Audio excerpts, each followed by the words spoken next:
Olá, meus nobres inscritos, amigos e membros do canal Spook Houses, Casas Assombradas. Aqui é Rodrigo e hoje nós continuaremos o nosso incrível podcast trazendo para vocês a história sobre a linhagem do Santo Graal, a verdadeira história do casamento de Maria Madalena e Jesus Cristo, sobre a ótica de historiadores, pesquisadores, genealogistas, arqueólogos, todo um trabalho científico trazendo a vocês toda a verdade literária sobre o que realmente está por detrás desse tão requisitado assunto. Sentem-se e acomodem-se, porque a história irá começar.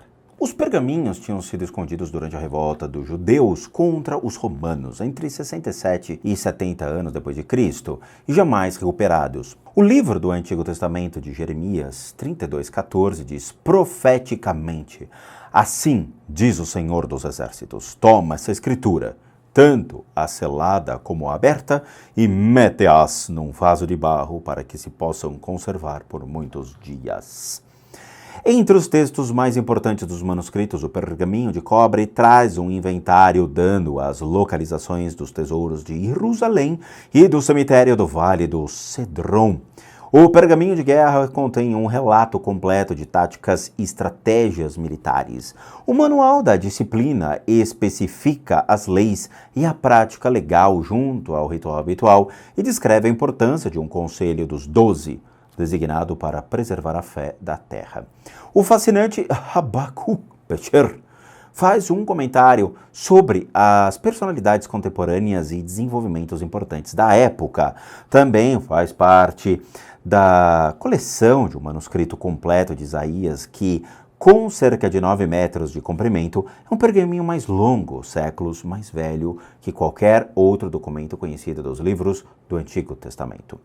Para complementar essas descobertas, outro achado significativo da era anterior dos evangelhos tinha sido feito 2 anos depois. Em dezembro de 1945, 2 irmãos camponeses, Mohammed e Khalifa, ali estavam escavando em busca de fertilizantes num cemitério perto da cidade de Nag Hammadi, quando encontraram um grande pote selado contendo 13 livros encadernados com couro. As folhas de papiro dos livros continham um sortimento das escrituras, compostas na tradição que futuramente seria conhecido como gnóstica ou a versão esotérica. Obras inerentes cristãs, mas com tons judaicos, elas ficaram conhecidas como na biblioteca de Nag Hammadi.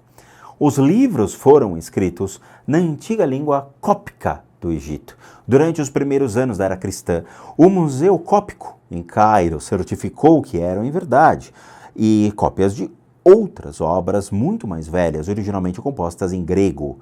De fato, descobriu-se que alguns dos seus livros tinham origens muito remotas, incorporando assim tradições anteriores no ano de 50 anos depois de Cristo. Os 52 tratados separados incluem vários textos religiosos e alguns evangelhos até então desconhecidos. Eles costumam retratar um ambiente muito importante e muito diferente daquele descrito na Bíblia. Sodoma e Gomorra, por exemplo, não são representadas como centros de perversidade e lascívia, mas como cidades de grande sabedoria e cultura. Servindo mais ao nosso propósito aqui, eles descrevem um mundo no qual Jesus narra pessoalmente a crucificação e seu relacionamento com Maria Madalena atinge novas e elucidativas proporções. A Palestina, nesse ponto, era composta de 3 províncias separadas, a Galileia no norte, a Judéia no sul e Samaria entre as duas.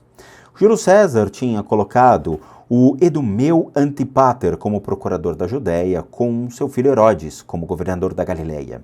Mas Antipater ele foi morto pouco depois e Herodes foi chamado a Roma para ser nomeado o rei da Judéia. Para a maioria de seus súditos, Herodes era um usurpador árabe. Ele tinha se convertido a uma forma de judaísmo, mas não era da sucessão de Davi. Na prática, as autoridades de Herodes se confinavam à ilha na Galileia, já que a Judéia era governada pelo procurador romano na Cesareia. Entre os dois, o regime era rigoroso ao extremo, e mais de 3.000 crucificações sumárias eram feitas para forçar a população à submissão.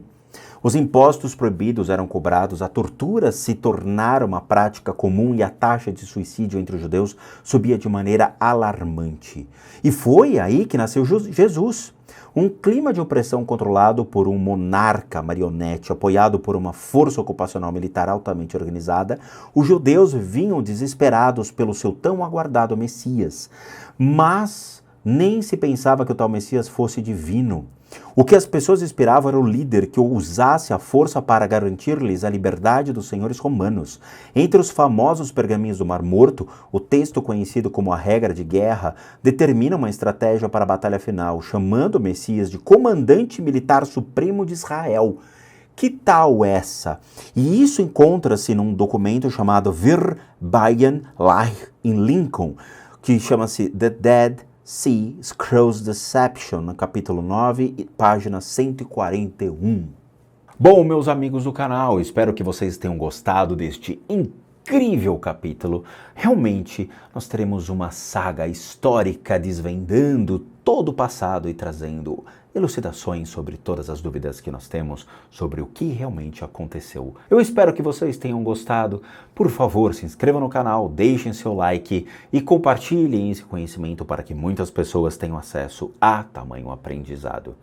E, como eu sempre digo a todos, bons sustos a todos nós.